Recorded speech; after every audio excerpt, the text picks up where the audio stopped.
அனைவருக்கும் வணக்கம். நான் உங்கள் ஜெயம் வேணுகோபால். 1 மினிட் ரூல் என்ற வரிசையில் நாம் இன்றைக்கி பார்க்கக்கூடிய தலைப்பு லக்னாதிபதி வலிமை. எந்த ஜாதகமாக இருந்தாலும் சரி, எந்த லக்னமாக இருந்தாலும் சரி, லக்னாதிபதி என்பவர் ஒரு ஜாதகத்தில் வலிமையாக இருக்க வேண்டும். வலிமை என்பது ஆட்சியாக இருக்கலாம், உச்சமாக இருக்கலாம், மூல திரிகோண வீட்டில் இருக்கலாம், நட்பு வீட்டில் இருக்கலாம். எந்த வகையிலும் 6, 8, 12 மறையாமல், பாதகத்தில் இல்லாமல், திதிசூனியத்தில் இல்லாமல், அஸ்தங்கமாகாமல் இருக்கணும். அப்போ ஒரு ஜாதகத்தில் லக்னாதிபதி வலிமை பெற்றாலே எந்த ஒரு விஷயத்தையும் செய்து முடிக்கக்கூடிய ஆற்றல் ஜாதகருக்கு இயல்பாகவே உண்டு. பிரச்சனைகள் வந்தாலும் அதை முறியடிக்கக்கூடிய வல்லமை ஜாதகருக்கு உண்டு என்பது அப்படிங்கிறத நாம் இதன் மூலம் தெரிந்து கொள்ள வேண்டிய ஒரு சிறிய தகவல்.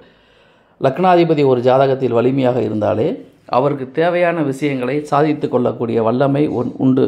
அப்போ நம்ம தெரிஞ்சுக்க வேண்டியது, லக்னாதிபதி ஒரு ஜாதகத்தில் வலிமையாக இருக்க வேண்டும். இவை பொதுவான தகவல். நன்றி, வணக்கம்.